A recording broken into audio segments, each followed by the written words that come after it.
valorar es porque estamos transformando las unidades ofrecidas o la brecha, cantidad demandada menos cantidad ofrecida, y las unidades de cada insumo utilizado se transforman en valores monetarios a través de cotizaciones, a través de estimación de costos. Valorar es eso, es transformar a unidades monetarias lo físico. En algunos casos,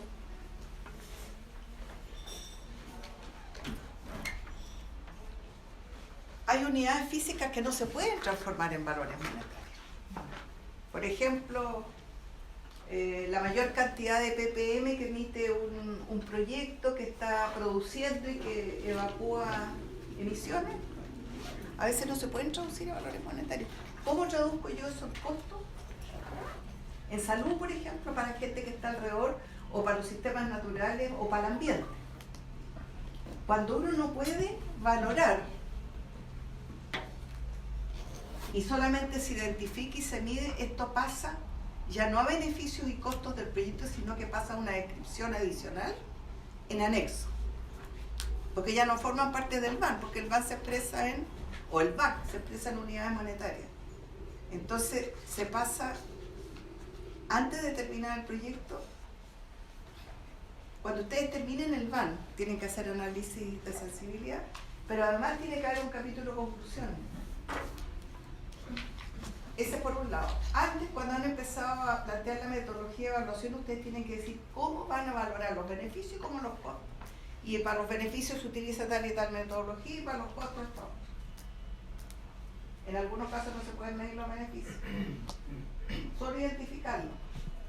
Entonces uno tiene que explicar que en el caso de lo que usted ha identificado, esto se puede medir y valorar y va a estar en el BAN y esto otro no, pero que son ítems que va a haber que profundizar en algún momento cuando exista la información, cuando exista el procesamiento, cuando existan los expertos y los modelos.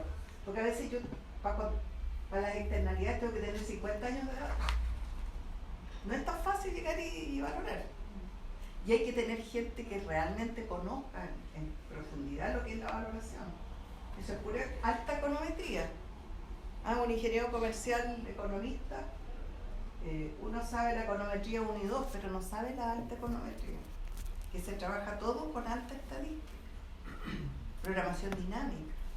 Hay muchas cosas que uno que está con los pies en la tierra, ellos andan en la quinta integral, y uno ni siquiera se comunica con ellos, porque ni ellos entienden el lenguaje de uno, ni uno el lenguaje de ellos.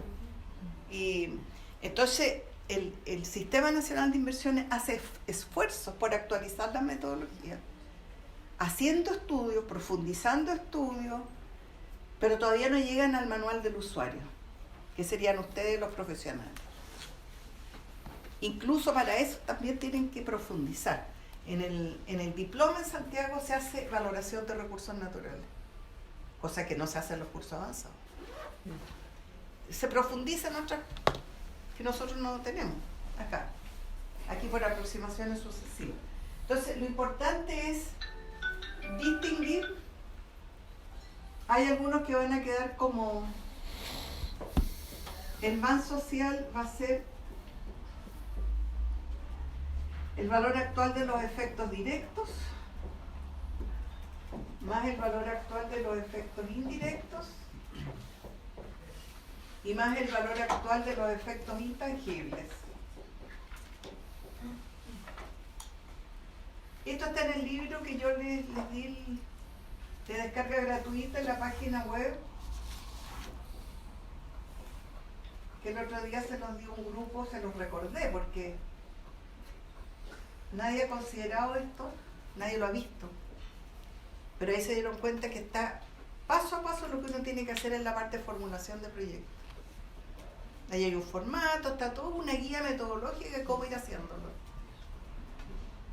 Es un libro que se llama Evaluación Social de Proyectos, Orientaciones para su aplicación, y está hecho para América Latina, con financiamiento de la Universidad de la República del Uruguay. A mí me tocó coordinar el libro, por eso que lo conozco. Y además hay 8 estudios en esta página de evaluación social de proyectos connotados en Chile, y que forma parte de la literatura mínima que uno tiene que revisar cuando le toca un proyecto en esa área. Por ejemplo, hay un proyecto de salud que se llama hospitalización domiciliaria. Muchas veces los hospitales están colapsados porque no hay cama, no hay médico, y a veces la enfermedad que sufre el paciente no necesita llegar al hospital. Entonces cada cierto, no sé si una vez a la semana o 2 veces a la semana, van a verlo a la casa y hacen un seguimiento. Y eso significa ahorro de costos para el hospital. ¿Cuál fue el primero de priorización? Valor actual. Efectos directos. Efectos directos. Gracias. Esto está todo en el módulo de evaluación social. Si acaso. O sea, cuando uno tiene un proyecto que produce un bien X y es función de una serie de insumos Y, o sea, el proyecto está produciendo un bien X y está utilizando insumos Y. El proyecto es una función, insumo, producto. Se le define como un proceso de asignación de recursos diversos. Mano de obra, capital, combustible, energía, etcétera, etcétera, etcétera. Se mezclan a través de una tecnología y se genera un producto que llega a un mercado. Un producto, varios productos. Tipología de servicio, por ejemplo. En el parque puede ser senderismo, puede ser caminatas, puede ser bicicleta, no sé. Este es entonces un proceso de asignación de recursos a la generación de determinados.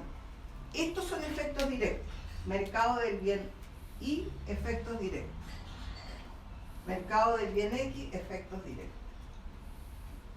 Y cuando uno hace evaluación social, tiene que ir al mercado del bien X y del Y y ver cómo está la estructura de mercado, si es competitivo, si es monopólico, si es un bien público, cuántas distorsiones tiene. Por ejemplo, en el mercado laboral hay una serie de distorsiones, por eso es que el precio social de la mano de obra la da el sistema. No tiene que calcularlo ustedes ni yo. Eso lo entrega porque es un estudio súper complejo. Pero la diferencia con la evaluación privada es que el privado toma el precio de la mano de obra y lo utiliza directamente en su costo. En cambio aquí se toma el precio de la mano de obra, que es uno de los insumos, ¿cierto? Aquí es uno de los insumos, mano de obra, divisa, capital, combustible, etcétera, y lo corrige por un factor de corrección que se lo entrega el sistema. Entonces ustedes también toman el precio de mercado y lo corrigen por el precio social, por los factores de ajuste. En evaluación social, que yo no lo voy a hacer, pero lo va a hacer Sepúlveda, uno tiene la obligación de pasarle a ustedes lo que son los precios sociales en Chile y cómo se calculan.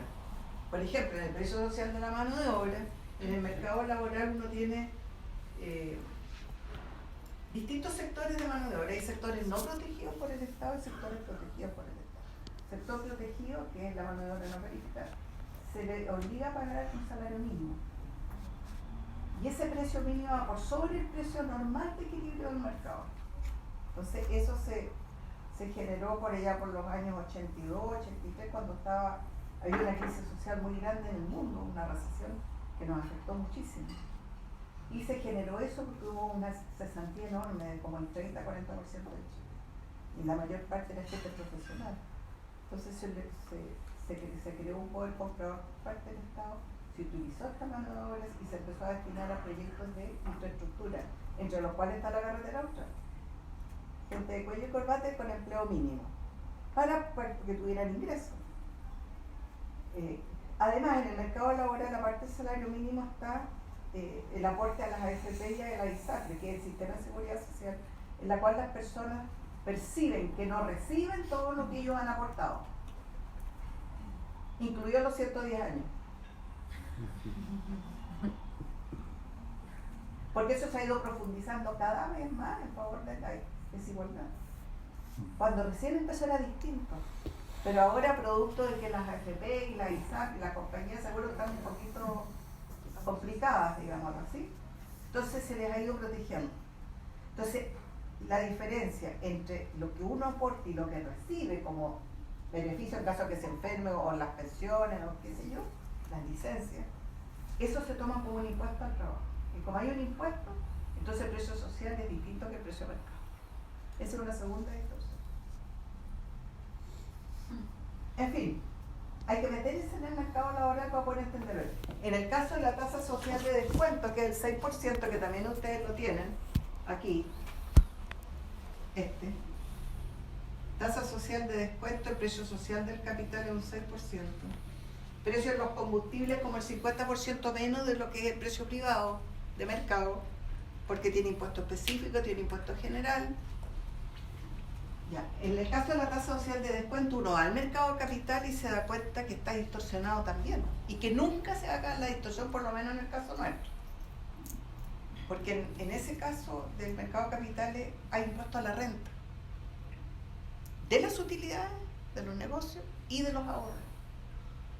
Ese es el impuesto que pagamos todos los años con nuestra declaración, y que ahora se profundizó, o por lo menos estamos en reforma, y eso afecta a los proyectos y afecta a la tasa social. O sea, la tasa privada de descuento, que en este momento puede ser un 10 o un 12, tal vez hoy día cayó un 8, porque tiene un riesgo incorporado, para nosotros un 6. Y capaz que el sistema lo ajuste y ya no sea 6, a lo mejor va a ser un 5. Porque ellos tienen que estar permanentemente viendo lo que pasa en el mercado de capitales. De ahí se sacan los insumos para calcular la tasa social de descuento. Entonces el impuesto a las utilidades hace que el mercado no esté en el óptimo y hace que el precio social del capital sea distinto al costo de capital privado para un empresario que pide crédito para poder hacer el proyecto. La metodología es la misma, la que se aplica en cada mercado con la que se aplica en cada uno de estos mercados particulares. Entonces, para eso nosotros tenemos que conocer algunos criterios en evaluación privada, porque uno parte de la evaluación privada y después ajusta. El precio social de la divisa apenas es el 1% mayor que el precio privado. ¿Pero por qué? Porque Chile tiene muchos tratados de libre comercio donde los aranceles se han reducido prácticamente a cero, programadamente, o sea, no ha sido de un año para otro, ha sido 30, 40 años. Frey salió a recorrer el mundo para hacer tratado de libre comercio porque una de las formas en que un país tiene de crecer es a través del comercio exterior. Lo mismo que hizo China. China tenía un modelo hacia adentro y de repente empezó a llegar a todas partes y empezó a crecer al 14, al 15%. Ahora viene de caída, entre comillas de caída, crece apenas al 8%. Pero porque además empezó a integrar a mucha gente al mercado productivo. La gente era muy rural también. Entonces están en la vanguardia de la tecnología, construyen autos, construyen máquinas. A nosotros en Chile lo único que construimos es... Trabajan como chinos. Productos simples.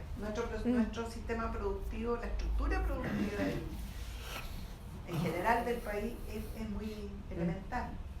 Construimos o producimos productos con poca elaboración.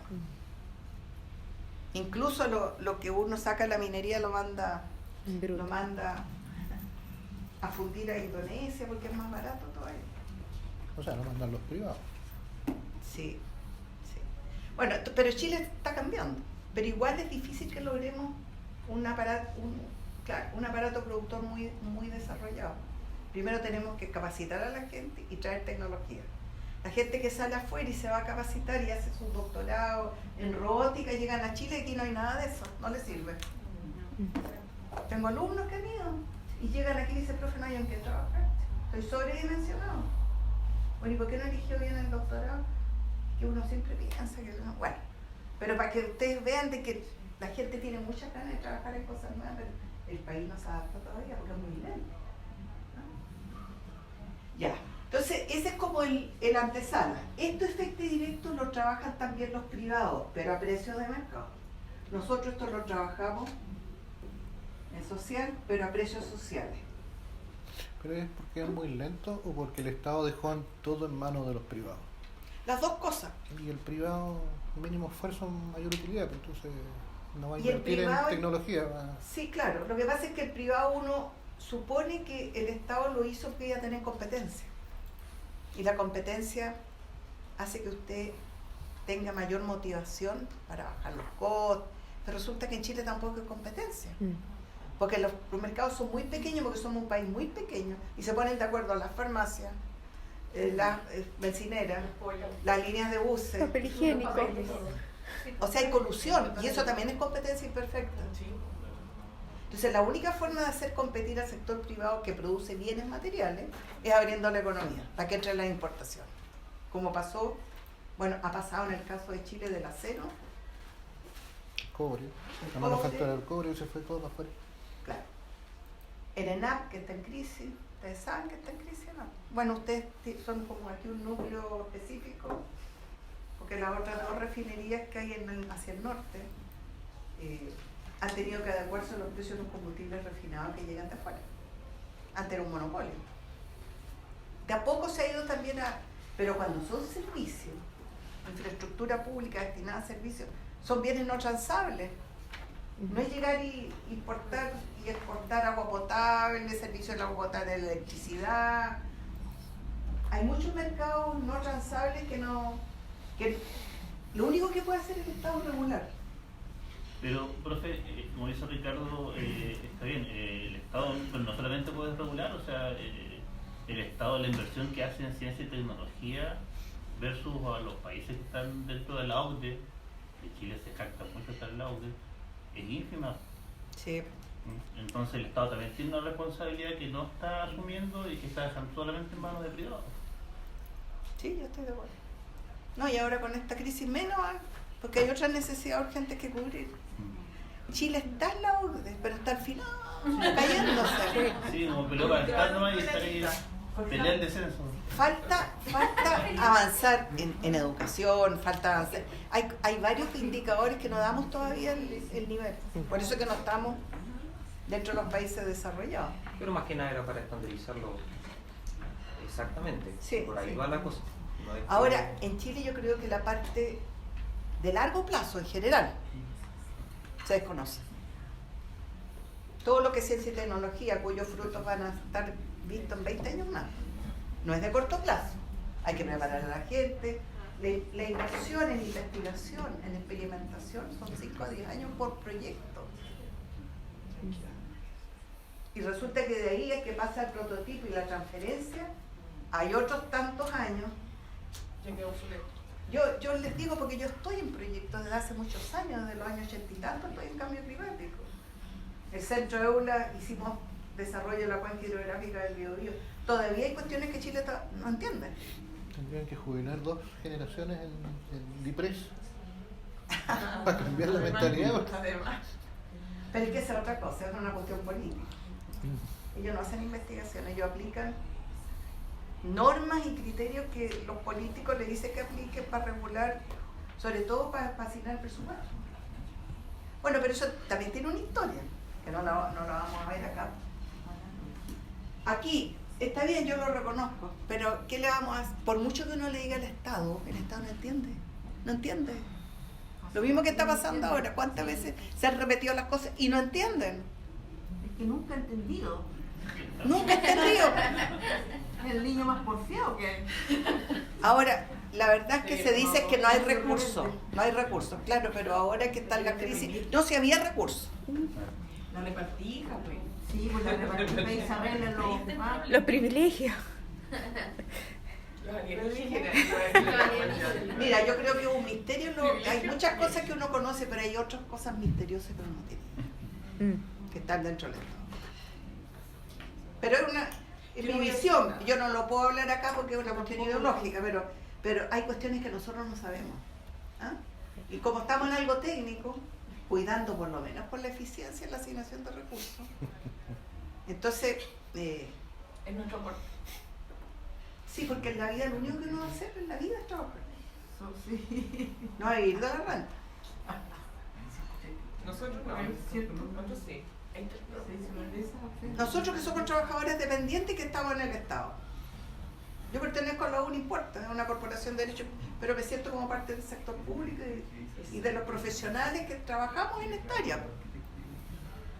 El cambio cultural es muy lento, por eso que no se percibe qué beneficios pueda tener el museo emblemático, ¿no es cierto? O la corporación cultural o el teatro regional. Dice, ¿qué quiere eso? Si la gente lo que quiere es pan, no quiere horas de teatro. porque entiende que la cultura es algo exclusivo, cuando la cultura en términos generales es la relación que el hombre tiene con su medio ambiente, con su entorno. Si uno tira un push a la calle, eso ya es cultura. No tiene que ver con una obra de arte, con la ópera. Tiene que ver con cómo yo me relaciono incluso en mi tejido social. Bueno, pero ese concepto de cultura la gente no. Cuando uno estudia evaluación de impacto ambiental se da cuenta que nos faltan cosas. Lo que ayer decíamos de turismo, no sé con qué grupo fue. Claro, el turismo está, el turista se reconoce como tal cuando pernocta. Si no, no existe. El resto es recreación. ¿Dónde está registrado? Estadística nomás en el... Son las estadísticas oficiales. De alguna manera hay que definir ciertas cosas para medirlas. Una cosa es identificar y lo otro es medir. ¿Cómo lo mido? Yo aquí puedo tener una bella poesía, una canción maravillosa, un modelo, y de ese modelo aterrizo el 20%. Y todo lo demás queda como varianza no explicada que ya le pasó fuerte. ¿Le pasó a la varianza? Al principio. Sí,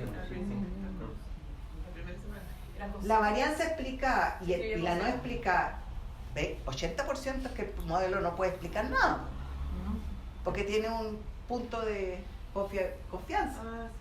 Ya. La diferencia. Bueno, yo les decía que el privado, yendo a la evaluación privada, mide esto, valora, pero a precio de mercado.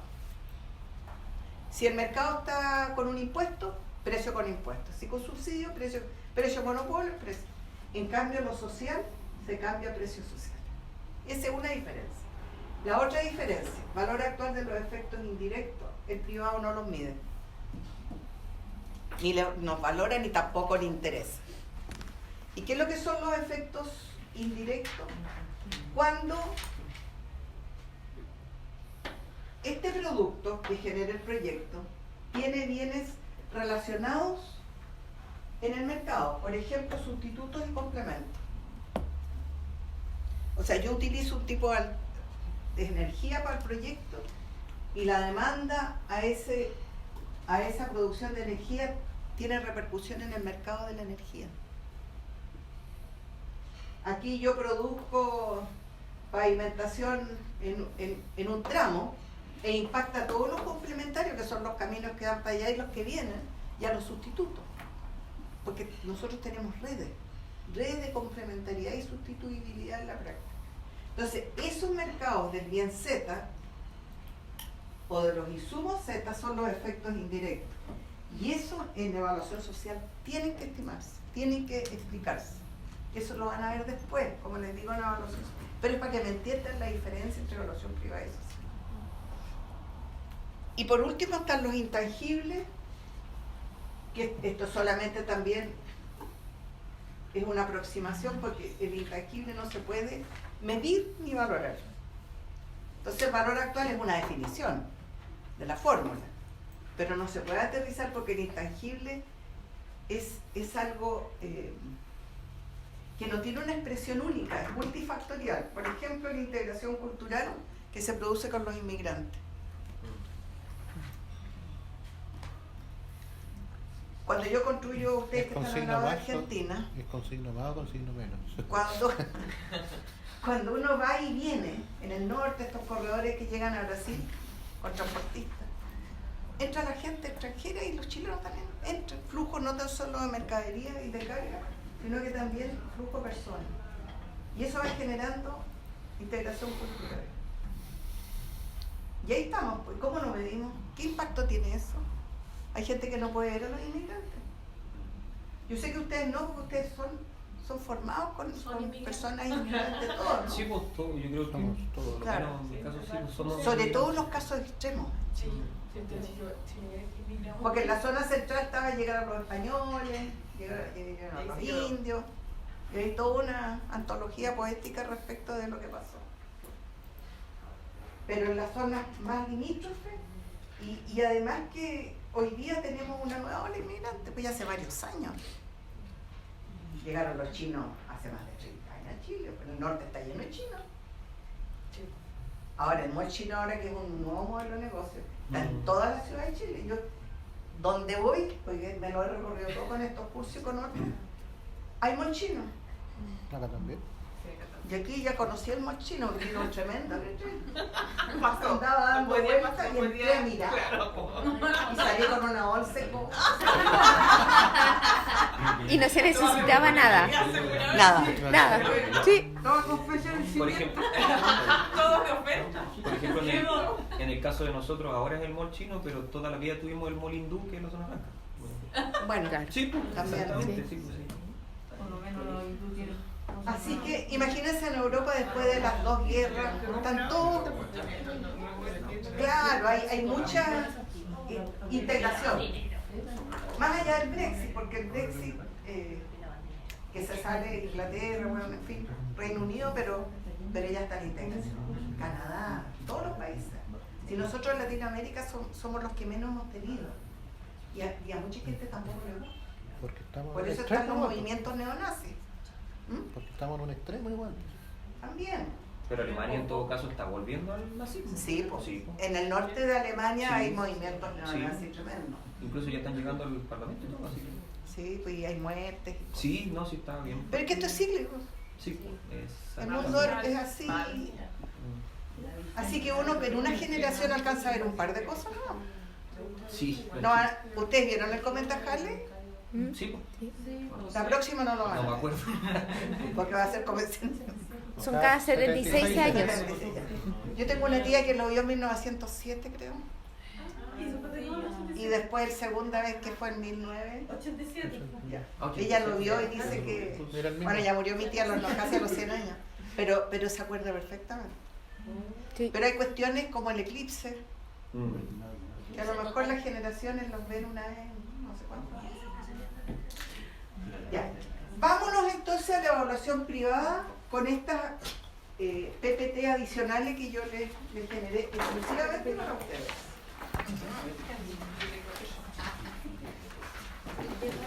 ¿Qué son estas? A ver, cuando uno tiene que abordar la evaluación privada,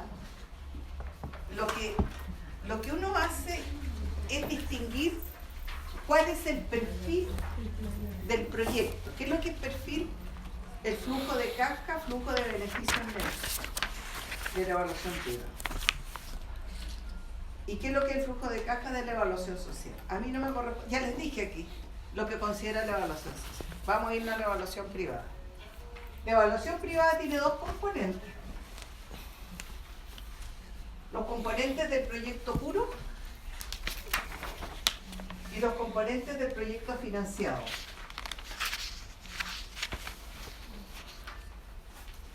Entonces, si ustedes se van al perfil,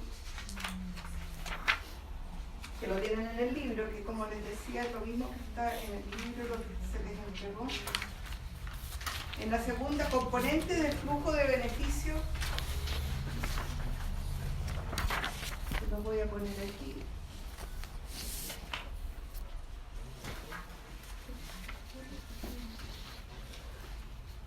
Ahí. ¿Y qué página del libro más o menos? No, están las hojas adicionales, son hojas especialmente hechas para ustedes. Por eso sí lo siempre veo. Sí, no. Pero no vale la pena repetirlo porque ustedes se le van a olvidar. Sí, estamos. Sí, somos. ¿Cuál es el valor del dinero en el tiempo? Luego lo vamos a ver. A ver. Aquí en el proyecto puro y después en los proyectos financiados, que es el siguiente, la diferencia entre proyecto puro y proyecto financiado son los flujos financieros. El proyecto puro considera valor de la inversión, inversión en activos fijos, capital de trabajo, terrenos y otros, como son los activos intangibles, porque ahí ya viene la parte de contabilidad, de cómo se hace el registro de costos de la inversión. Hay más o menos diferencia entre los sistemas, pero considera activos fijos, capital de trabajo, valor de los terrenos, activos intangibles y otros que permite la ley tributaria, que están sujetos a amortizaciones, como por ejemplo el estudio de factibilidad ex ante. Cuando uno considera el valor de la inversión física, a fines de la vida útil del proyecto, en el periodo N, uno podría recuperar algo. Y eso se llama valor de recuperación económica de la inversión,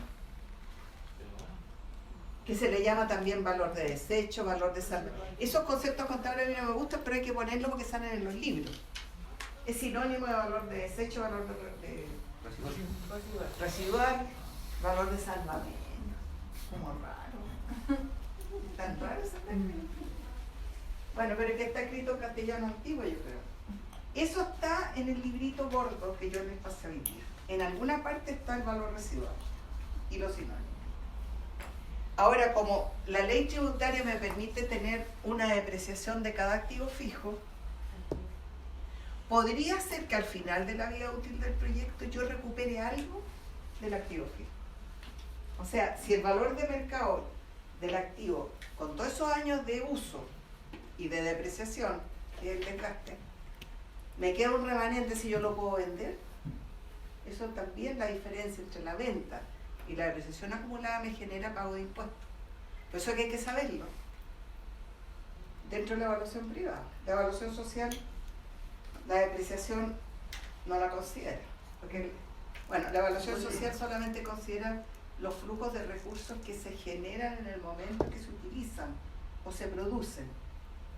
Los flujos de caja de la evaluación social. Solamente son en el momento que se produce. Ya luego vamos a profundizar un poco en esto. Después, valor de los beneficios brutos.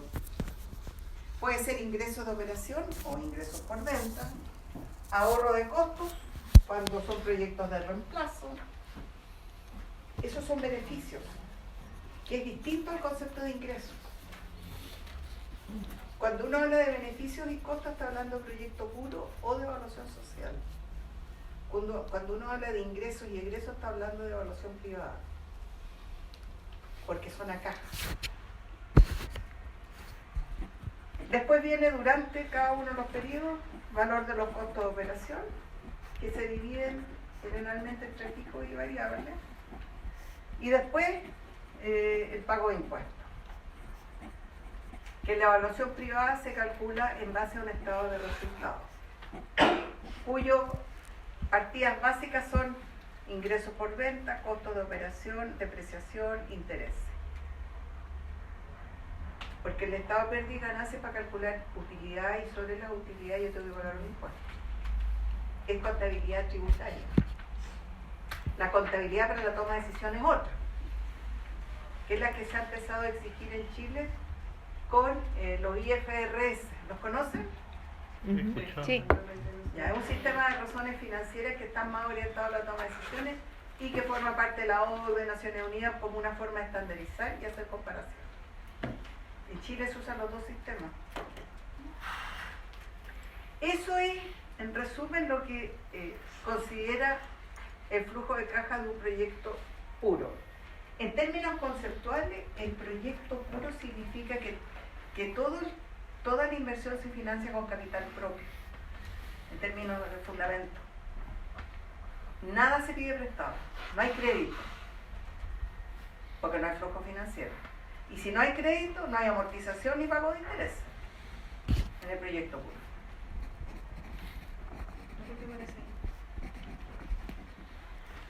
Aparece ahí como algo genérico, nada más. Genérico. Hay capital propio que utiliza. Ahora,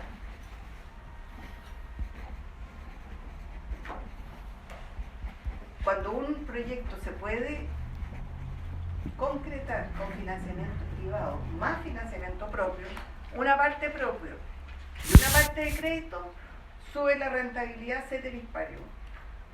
¿Por qué? Porque hay partidas que se descuentan de impuestos y eso hace que bajen las utilidades. Y al bajar las utilidades, bajan los impuestos y sube el flujo de caja. Entonces, en ese Excel que les dije que estaba ahí, que está en la plataforma, el Excel parametrizado, ahí ustedes pueden calcular qué pasa cuando cambia cualquiera de los indicadores. la tasa de impuestos, la depreciación, está hecho para que ustedes ejerciten allí, pero cada uno tiene que entrar y mirar. Ya, el proyecto financiado que tiene, lo mismo en la parte de arriba, valor de la inversión, capital de trabajo, terreno y otros, valor de beneficio bruto, costo de operación, y aquí ya viene una diferencia.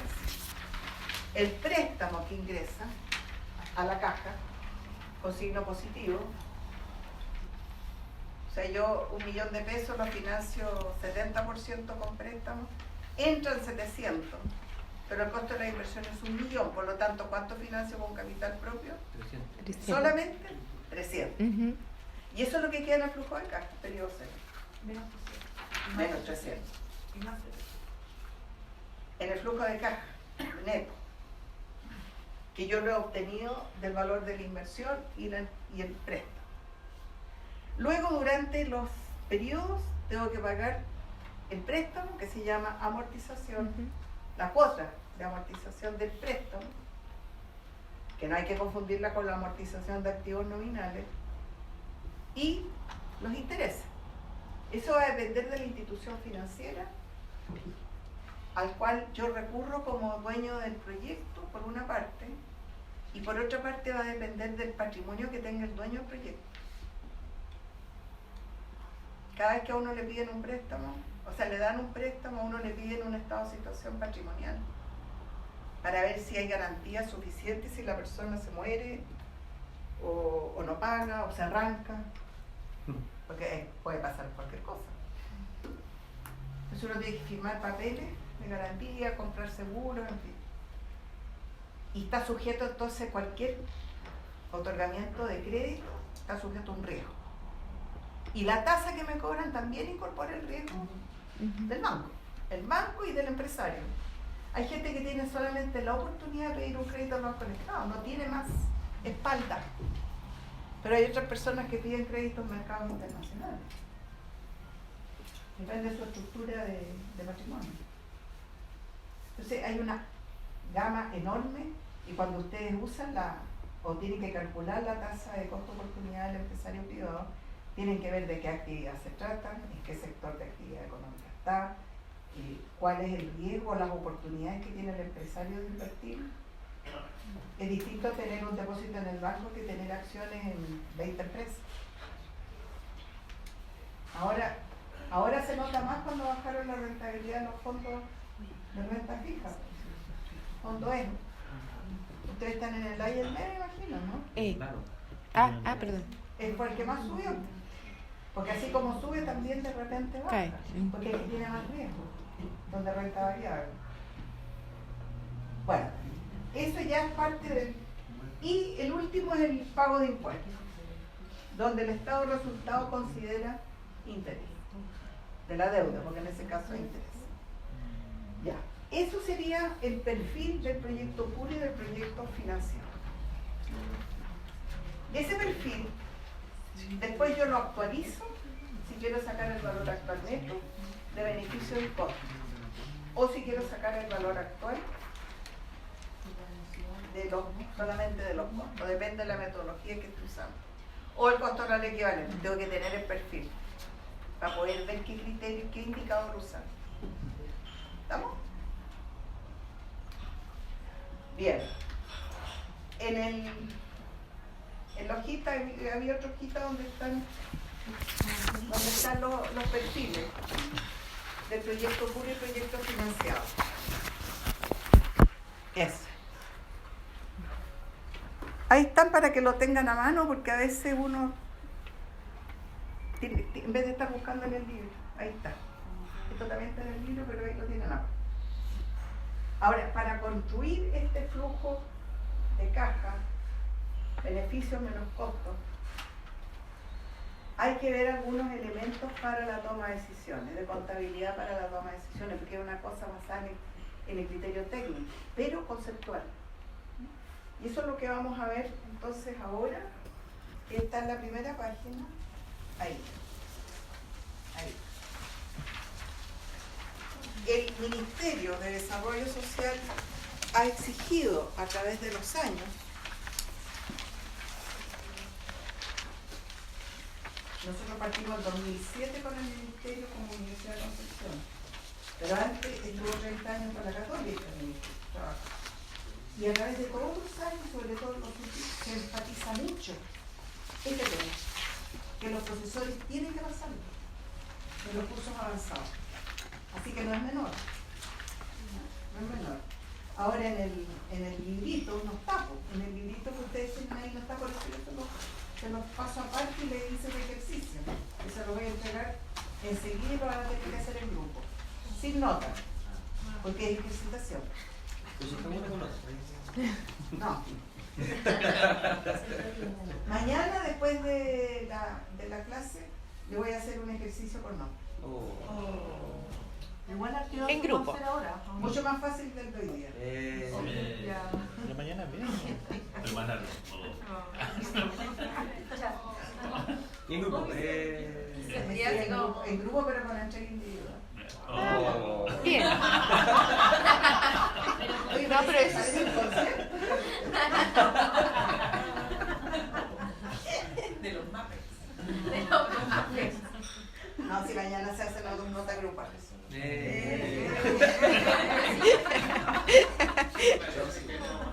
Me gusta el alma de niño que tiene.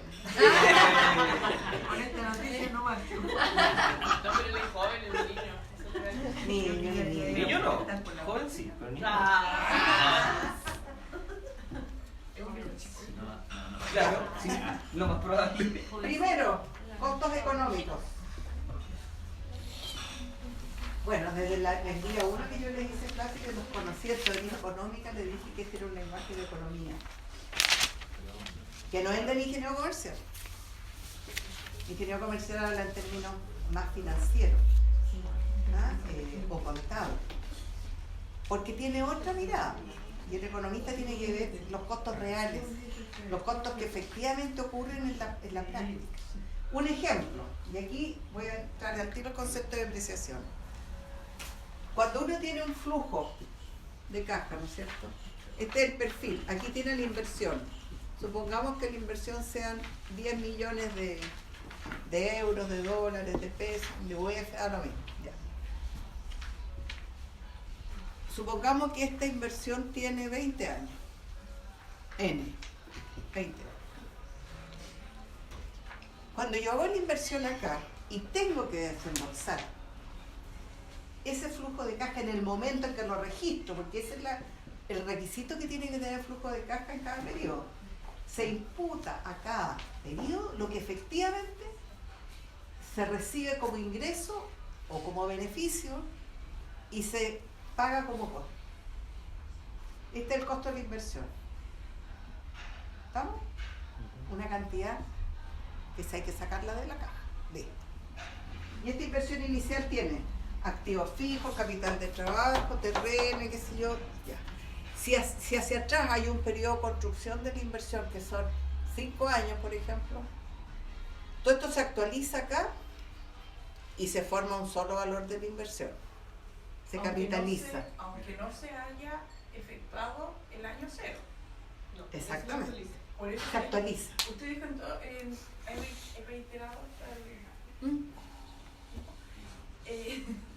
que los gastos y los beneficios de ingresos se imputaban cuando ocurrían. Y en ese caso, la inversión, no. No, lo que pasa es que aquí hay una convención. Se registra acá todo lo que se ha incurrido antes sin haber recibido todavía una recuperación, porque todavía forma parte de los costos. Lo que sí hay que tener en cuenta, aquí se suma el valor capitalizado de todos los costos de inversión, porque ha habido que pagar capital de trabajo. A toda la etapa de construcción del proyecto ha habido que pagar los 5 años de sueldo, imposiciones, ha habido que desembolsar.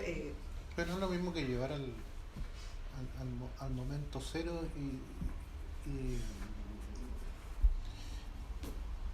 y desplazar todo hasta que se empiezan a recibir beneficios.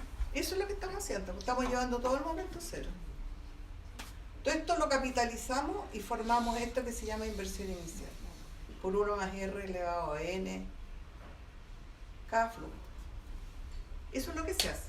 Se suma, pero exponencialmente financieramente, porque son equivalencias financieras. Porque detrás está, como decía, el valor del dinero.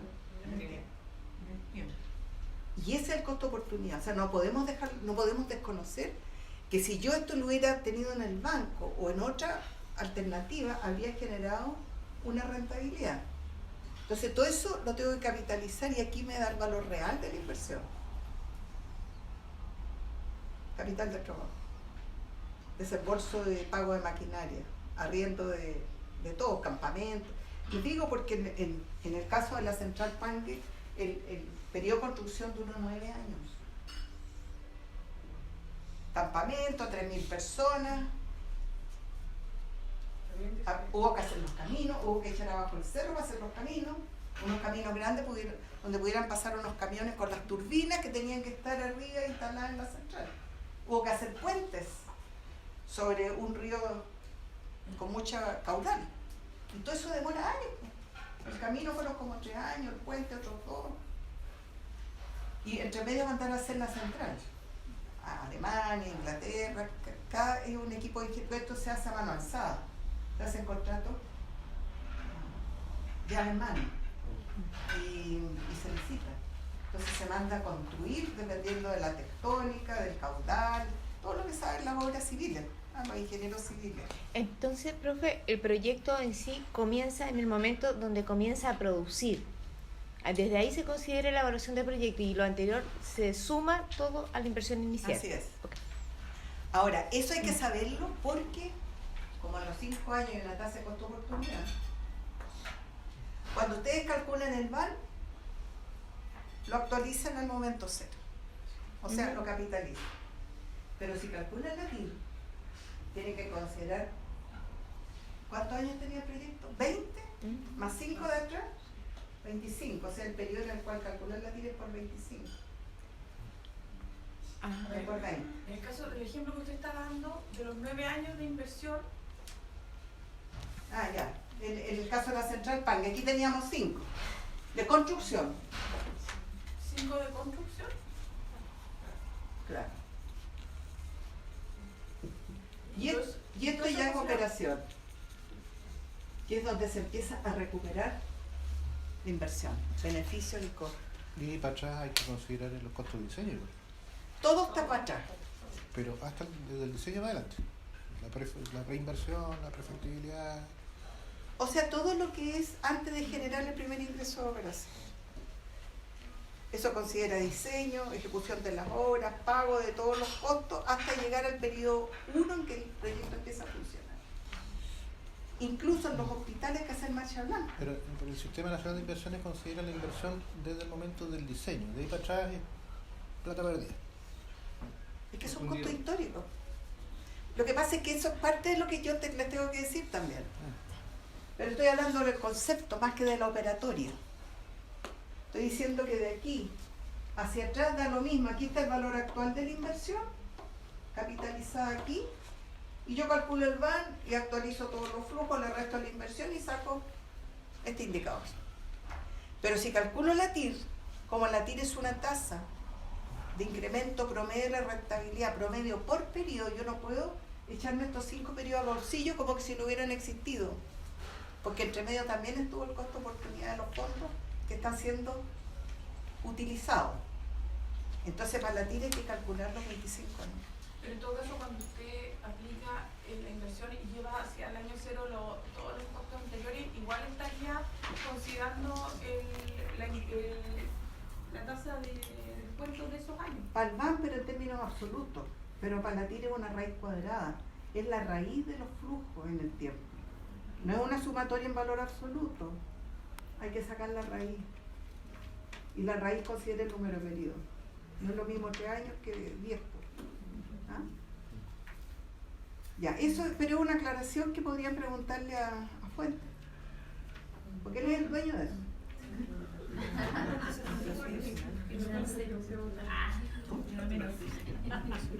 No, son detalles, pero yo creo que conceptualmente tiene que estar claro. Porque no es lo mismo aplicar el VAN. Por eso que lo mejor es aplicar el VAN. Porque la tira hay que hacer una serie de análisis. Depende. La tira no se puede dar. La vida útil, Es el Ahora se hace la tira marginal. el horizonte, flujo anual. Siguen con proyectos. flujo anual equivalente. Es el que la- Sí. O costo anual, claro. No. Ya, pero yo no iba a eso, fíjese. Yo no iba. Nada de cosas. No era fuente. La fuente del saber. Yo digo que cuando aquí, en este momento, se desembolsan los pesos y por lo tanto esos pesos queda utilizado y ya no se pueden usar para nada más y empieza a generarse un costo oportunidad. O sea, cuando yo asigno fondos a una inversión determinada, se distraen esos recursos de otras inversiones alternativas y ya quedan ahí registrados como momentos en que ocurrió la inversión, aunque sea una convención, porque la inversión, como decíamos, no tiene maduración automática. El periodo de maduración de la inversión no es, voy a asignar aquí y se construyó la celulosa del camino, no, son años. Entonces, pero la ley tributaria me permite que este monto yo lo pueda distribuir en cuotas. ¿Y cómo se llaman esas cuotas? ¿Qué es lo que le permite distribuir? El monto de la inversión. La ley tributaria. La ley tributaria me permite distribuir ese monto en ¿Contribuciones? cuotas. No. En cuotas. La depreciación. Pagos. Exactamente. O sea, para no cargarle esta inversión inicial al año cero, se distribuye cómodamente en cuotas de depreciación. Porque la depreciación se incorpora en el estado de resultados y permite descontar impuestos. Entonces se prorratea financieramente esto a través de la anualidad que se llama depreciación. Si es lineal es una cuota constante durante todos los periodos de vida útil. Si es acelerada puede ser durante los 5 de los 20. 3 o 5. Si es acelerada a saldos decrecientes es otro. Si es acelerada a saldos decrecientes o crecientes son distintas. Hay varios métodos de depreciación. Depende de impuesto interno. Depende del contador del proyecto. Claro. Y de la normativa de impuesto interno. Sí, todo dentro de la ley tributaria. Y lo que se quiera, el resultado que se quiera lograr, porque a veces se hace acelerada, a veces se hace normal, dependiendo de dónde uno tenga los flujos, dónde lo requiere más. Sí. Ahora, para el privado lo más importante, como todos entienden lo que es el costo de oportunidad, requieren antes, al principio. Más vale bajar la mano hoy día, porque hay una incertidumbre futura. Entonces, las mineras, ¿qué es lo que hacen? Deprecian aceleradamente, es tanto lo que descuentan de depreciación que no tienen utilidades y no pagan impuestos. Está dentro de la práctica contable. Y después reinvierten. Y que esa es la idea, reinvertir y no pagar impuestos, o pagar muy poquito. Así es. Porque las utilidades pueden ser distribuidas o no distribuidas, pero si son no distribuidas hay que reinvertir. Bueno, pero eso es parte de la contabilidad. Desde el punto de vista de la economía, nosotros aquí registramos el valor de la inversión inicial. La suma de las cuotas de depreciación debiera dar la inversión inicial. Entonces, la depreciación no es un flujo de caja, es solamente una regularización contable que permite distribuir este monto de la inversión inicial en varios periodos. Pero yo no lo puedo incorporar como flujo de caja porque ya está incorporado en el valor de la inversión inicial, que es lo que me interesa en el momento que ocurrió. ¿Y qué pasa ahí si el valor residual se descuenta? Igual se descuenta la depreciación en la inversión inicial menos el valor residual y eso se distribuye entre N periodos. Así que esto, cuando ustedes hagan una evaluación privada, díganle al contador o que consulte a un contador tributario, o sea, no cualquiera. Hay distintos tipos de especialidades también. Ya. Entonces, eso es costos económicos, costos de oportunidad. La depreciación no es un costo de oportunidad, es un costo contable que en el fondo iguala el valor de la inversión inicial, pero que no considera el valor del dinero en el tiempo.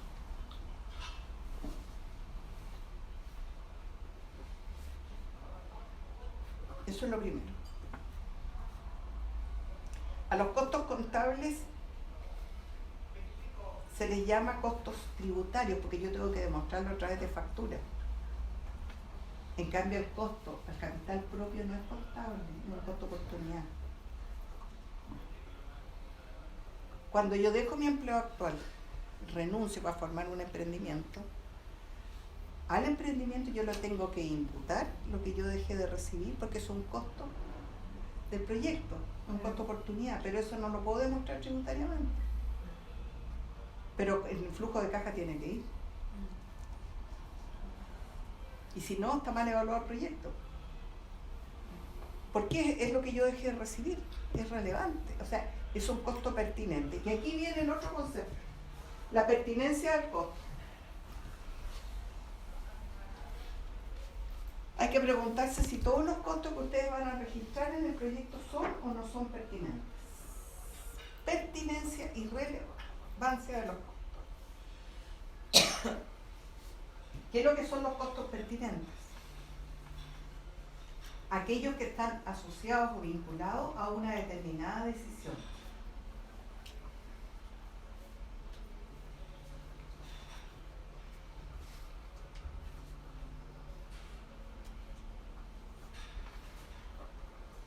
Las decisiones que tiene que tomar un productor, sea sector público, sea sector privado, las decisiones son tres. Uno, hacer o no hacer el proyecto. Claro, hay que hacer un estudio de evaluación ex ante. ¿Lo hago o no lo hago? ¿Me conviene o no me conviene?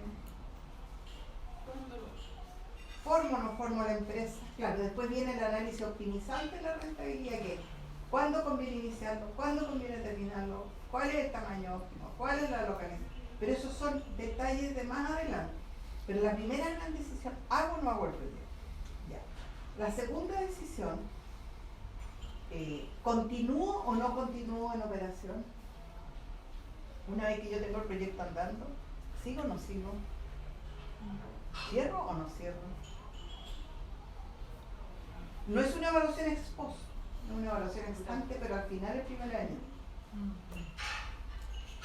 El futuro me cambió desde que yo, cuando formé la empresa, yo estimé 10 años de... Pero después el primer año, bueno, y el futuro cambió, ¿no? ¿Qué va a pasar? ¿Se fue la competencia o llegó más competencia? Tengo que reevaluar. O sea, hay que hacerlo periodo a periodo. Pero no solamente al final del primer año, sería todo. Todos los periodos, todos los periodos. No es diciendo a ver cómo me fue, sino que qué es lo que me espera. Porque la evaluación ex post me da criterios como para comparar lo que yo planifiqué con lo que obtuve. La evaluación ex ante me dice si me conviene o no me conviene seguir operando.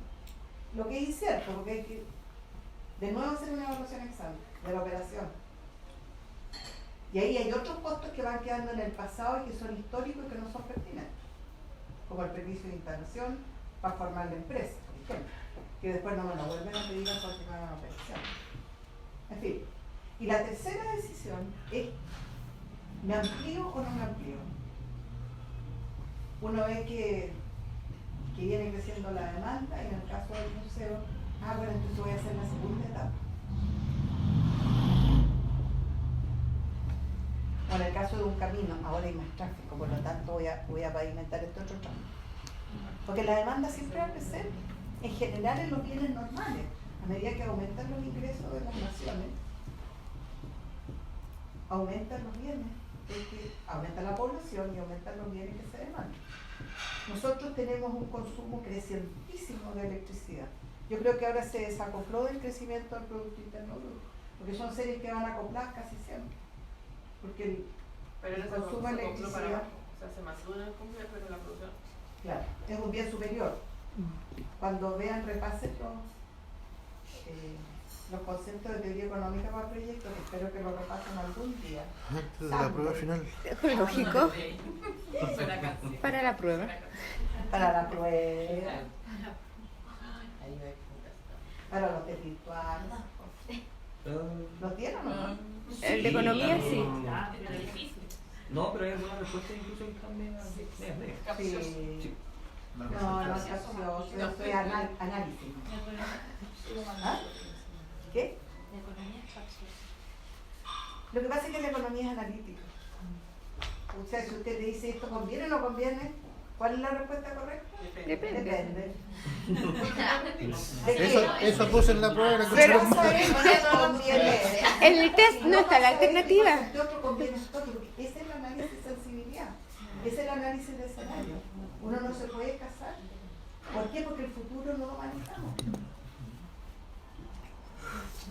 Bien. Ya, entonces el tercer decisión es si crecer o no crecer, expandir o no operación, dependiendo de la demanda. Son pocas las ciudades en las cuales la demanda va decreciendo. O sea, hay pueblos que ya empezaron a quedar solamente rural y la gente se fue a la ciudad que le ofrece más servicios y tienen más fuentes laborales. San Rosendo. Por venir tenemos Bueno, nosotros empezó acá. como el año 30 con la Carmela. Claro, es que partió, pero después de la inanimación del tren. Y no hay fuentes laborales porque además los niños quieren emigrar porque los papás siguen ahí. Se volvió dormitorio nomás, no son productivos. Claro, y aquí en todas las regiones hay pueblos que se van muriendo. Hay otros que les cambian el nombre. En el norte a Pueblo Hundido, yo no sé si dejó de hundirse, pero le pusieron Diego de Almagro. Exacto, Alfonso. Qué cruel. Pero eso es bueno, porque de ahí en adelante todo es positivo. Ya, vamos a los costos pertinentes.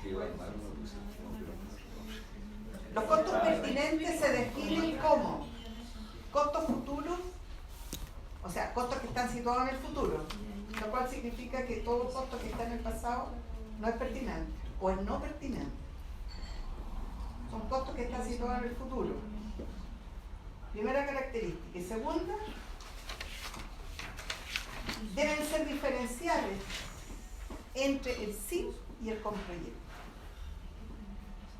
Si son iguales, no es relevante. Por lo tanto, es no pertinente.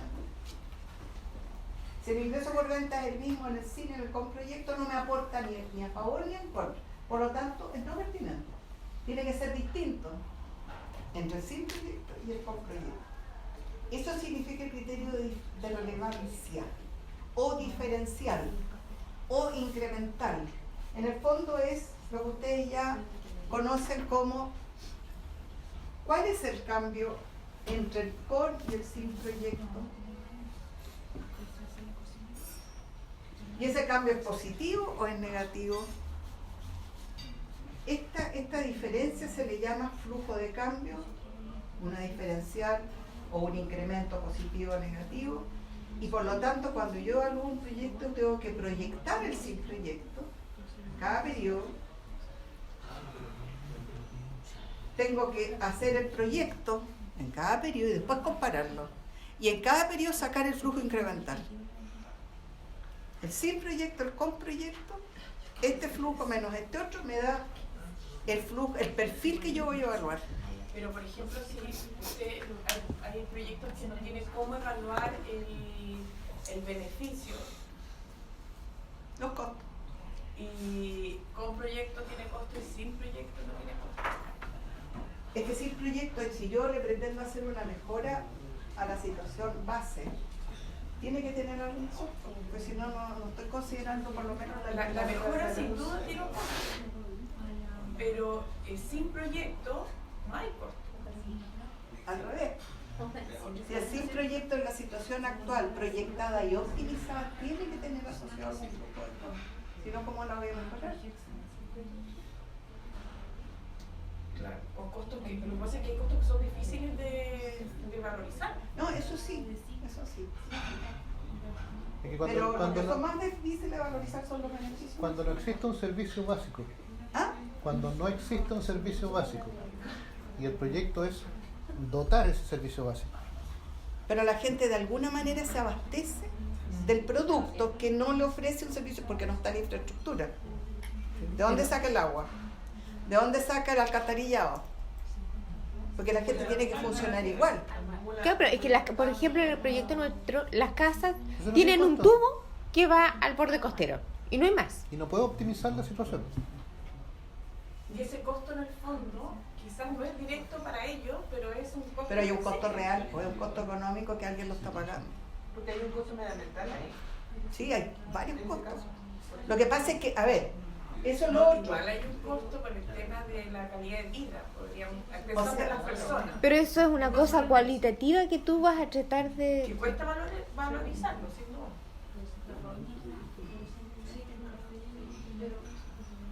Es que hay que ponerse en el lugar del país. No hay que ponerse en el lugar del cliente o del usuario. Claro, sí. O sea, nosotros estamos haciendo evaluación desde el punto de vista de los recursos escasos utilizados en cada uso, ¿no? Del sí proyecto y con proyecto. Entonces, precio, la gente no paga nada, cero, pero el costo se lo lleva alguien. Exacto. Y el costo es todo lo que está alrededor en el área de influencia, que puede ser el Estado, que alguna vez construyó esto, o no sé si lo construyeron ellos, el ecosistema, digámoslo así. La salud de las personas. Si es que están hay complicaciones sanitarias en la salud de las personas. Ahora, ¿cómo se puede hacer para optimizar? No sé, pues ahí viene ya la gente que sabe lo que es la sanidad. Consultar con algún ingeniero que diga, oye, ¿cómo se puede optimizar esto? ¿Cambiar a la gente? Porque a veces la solución pasa por evacuar a alguien.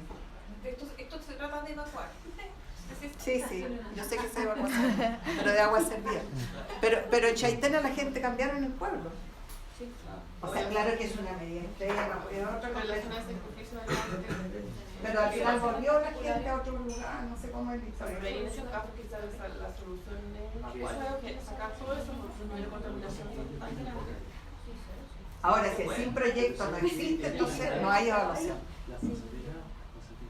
Nunca, pero el sin proyecto no significa que nadie ha hecho algo en esa área. No, si el sin proyecto no tiene costo, ni ingreso, no hay evaluación. ¿Con qué lo comparo? Tendría que suponer que todo es cero, lo cual no es cierto.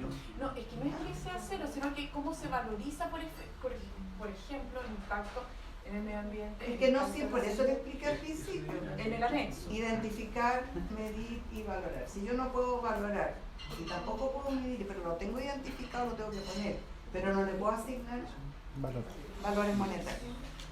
Pero tengo que especificarlo, porque si no, metodológicamente no habría proyecto, no habría mejora.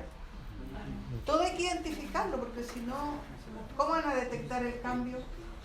Ahora, si el cambio es total, porque en el sin proyecto no hay nada que hacer, hay que matar a la gente, no tener beneficios. O hay que sacarlos de... Eso lo ponemos en el anexo también. También. Cualquier alternativa de mejoramiento tienen que ponerlo, pero por favor identifíquenlo bien. No con cifras a lo mejor, pero por lo menos desde el punto de vista del costo ambiental, como es más que a uno le cuesta asimilar como esto es netamente económico, que en determinado proyecto un Estado pueda permitir que la gente se siga enfermando porque es más barato que sacar los recursos para invertir y solucionar el problema. Ya, pero es que esa es una percepción que uno tiene de que lo que el Estado... Pero ustedes como analistas objetivos y creativos, aunque no lo escuchen, pueden establecer algo, una apreciación, aunque después... Pero ustedes lo advirtieron. Pero esa sensibilidad no entra en una decisión económica, finalmente. Es Que que la persona le paguen un subsidio o algo por enfermarse o que acceda al hospital o a la salud que tenga y no se invierta en un proyecto mayor. Y que la toma de decisiones no es tan solo basada en criterios económicos.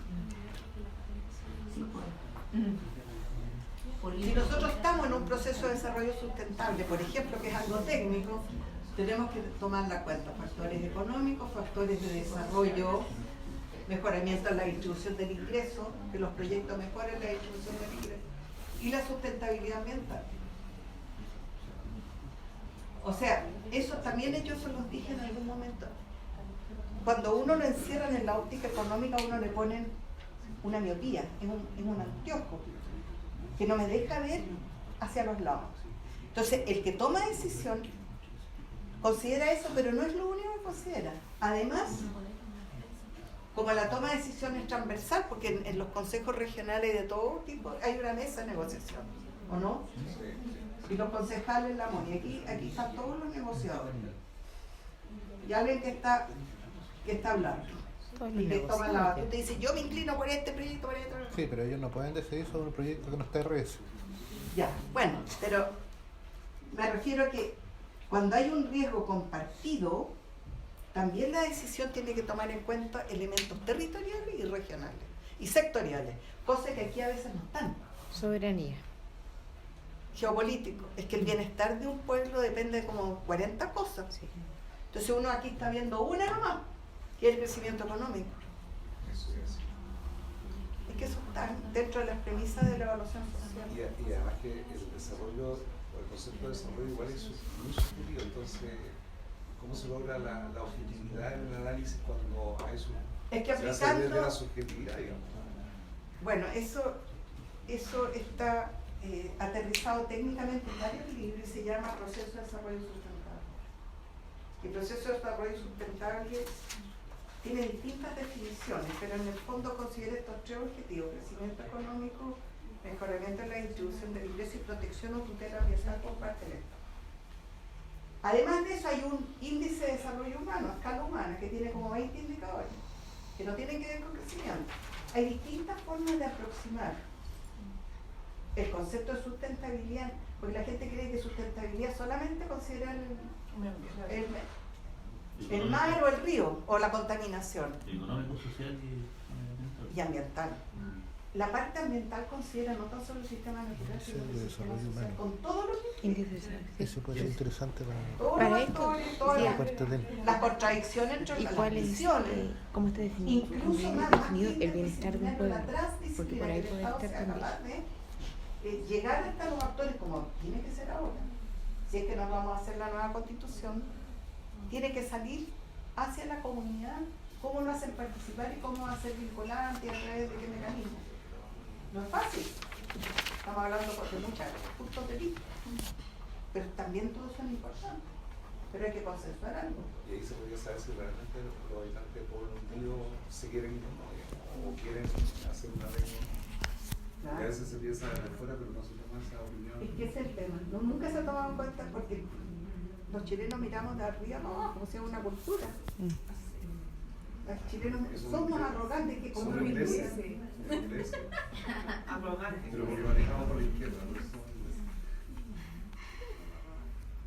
ingleses. Claro, estamos metidos en una cultura que tenemos que salir como sea, porque igual este doble sentido es parte de nuestra idiosincrasia, ¿cierto? Y eso es para todo, para el Estado y para los privados.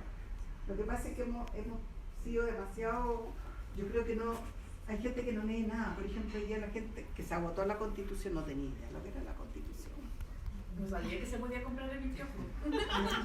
Por eso. Y cada vez las generaciones leen menos. Sí. Ya. Bueno, pero lo último que quería decirles es que además de ser diferenciales, o sea, tienen que estar situados en el futuro, tienen que ser diferenciales y además tienen que ser evitables. ¿Qué es lo que es el criterio de evitabilidad de un costo? ¿A qué se refiere? Si yo hago el proyecto, el costo lo tengo que incurrir. Eso significa que el costo es pertinente. Si yo hago el proyecto y el costo no lo tengo que incurrir, es inevitable. Por ejemplo, el estudio de factibilidad me costó 10 millones de pesos. Ya lo mandé a hacer una consultora, qué sé yo. Y ahí en el estudio de factibilidad me dice, mire, el proyecto lamentablemente no da, así que recomendamos que no se ejecute. No tiene red. Entonces la pregunta, bueno, ¿y tengo que pagar el estudio de factibilidad, no? Es Entonces es inevitable para tomar la decisión. Porque está en el pasado. Es histórico. Porque a veces la persona dice, ¿y por qué la inversión inicial no va al estudio de factibilidad? Es que no es un costo pertinente. Porque es inevitable y además histórico. Tome o no tome la decisión, tengo que pagarlo igual. Sin embargo, la ley tributaria me permite amortizar esos 20 millones, amortizarlo, que es como depreciarlo, cargar al Estado resulta una partecita de esos 20 millones durante 5 años, que creo que es el máximo plazo. Me permite cargarlo para descontar impuestos. Está hablando del estudio de factibilidad. De todos los estudios de factibilidad, los estudios nominales en esos casos. ¿Se puede cargar entonces? ¿Y es considerado como inversión? No es inversión, es un gasto. Porque si fuera inversión sería pertinente para la toma de decisiones. Pero aquí es un gasto que tengo que pagar. Entonces la ley tributaria me permite amortizar y cargarlo al Estado pérdida y ganancia. Y lo mismo que el plan tributario. Pero ese es un ejemplo.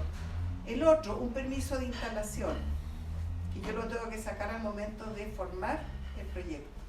Tengo que pedir los permisos legales, la factibilidad legal, si están regularizados los títulos, hay que hacer un comodato, algo para que la cosa tenga capacidad de insertarse en la sociedad, en el área de estudio, en el área de influencia. Por eso es que es tan importante la factibilidad legal, que a veces las personas no lo ven. Sí, pero es que yo no puedo aterrizar el puente porque abajo hay un señor que no quiere ser expropiado. Y han pasado 30 años en Concepción y no lo han podido expropiar. Y un puente que le sirve a toda la región.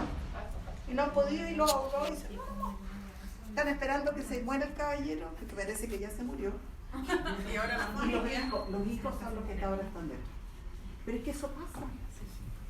En el borde costero con el tsunami la gente volvió a Pero cuando es de interés público, la ley permite la expropiación. Pero depende de, yo creo que del contrato. No siempre, no siempre.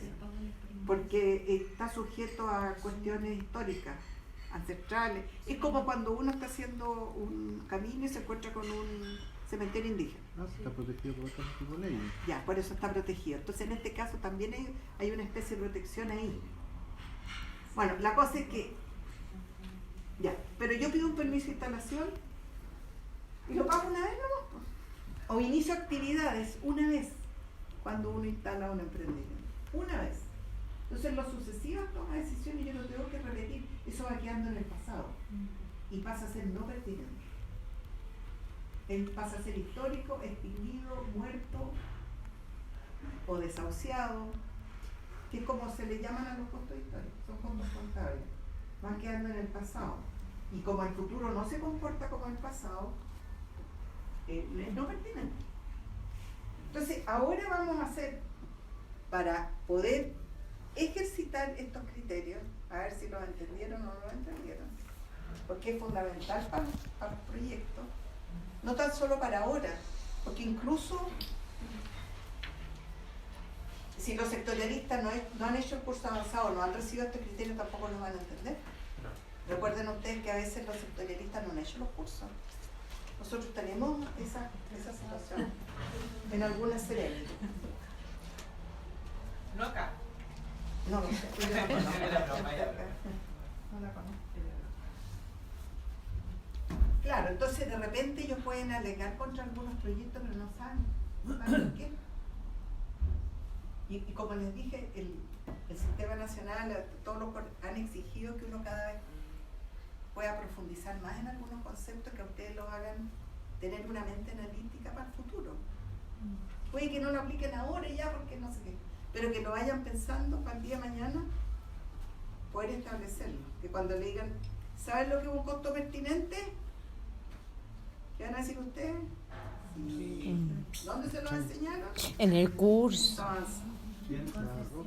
Ahí no importa. Ya, entonces se forman en grupo, en su grupo de proyectos y tratan de... ¿Vamos a ir al café ahora? Sí, por favor. Espérame, sí, vamos. Creo que es hora de que ustedes vengan voy a para acá. dejar repartido.